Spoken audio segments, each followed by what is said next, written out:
BJP 2024 में PM Modi को तीसरी बार प्रधानमंत्री बनाने के लिए तैयारियों को धार देने में जुटी हुई है और इसी को लेकर बीजेपी में उम्मीदवारों के चयन पर मंथन किया जा रहा है। सोमवार को पार्टी मुख्यालय में बीजेपी कोर ग्रुप की बैठक हुई। बैठक में उत्तर प्रदेश, राजस्थान, पश्चिम बंगाल, हरियाणा, उड़ीसा, सिक्किम, महाराष्ट्र और गुजरात के लोकसभा उम्मीदवारों के नामों पर चर्चा की गई।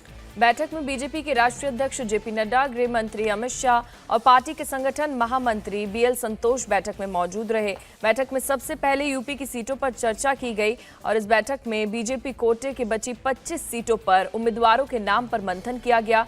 रायबरेली सीट से इस बार पार्टी मेनका गांधी को टिकट दे सकती है। वहीं कैसरगंज सीट से ब्रजभूषण शरण सिंह का टिकट कट सकता है। वरुण गांधी और बरेली से संतोष गंगवार का भी टिकट कट सकता है। यूपी में सबसे ज्यादा 80 लोकसभा सीटें हैं। बीजेपी ने प्रदेश की सभी 80 की 80 लोकसभा सीटें जीतने का लक्ष्य रखा है और इसी लक्ष्य को पाने के लिए बीजेपी चुनावी रणनीति तैयार करने से लेकर उम्मीदवारों के चुनाव में कोई भी कोर कसर नहीं छोड़ना चाहती।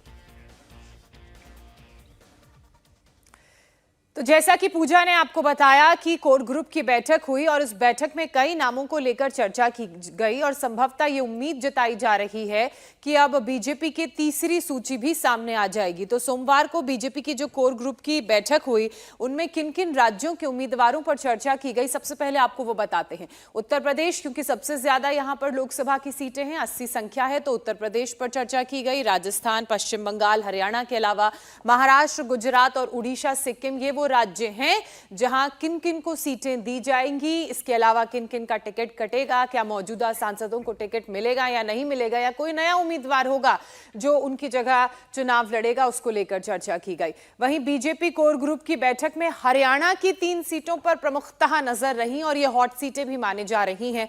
सूत्रों की अगर बात करें तो बीजेपी सबसे पहले हम बात करते हैं योगेश्वर दत्त की। सोनीपत से इनको यानी कि योगेश्वर दत्त को टिकट देना चाह रही हैं, इनको मौका देना चाह रही हैं।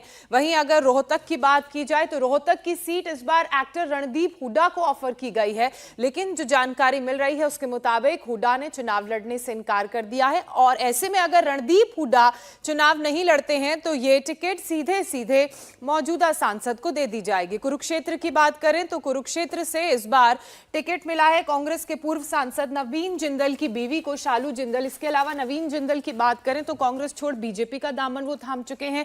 कुरुक्षेत्र से कई बार सांसद रहे हैं और ये माना ही जा रहा था कि उनके परिवार से किसी को टिकट मिल सकता है।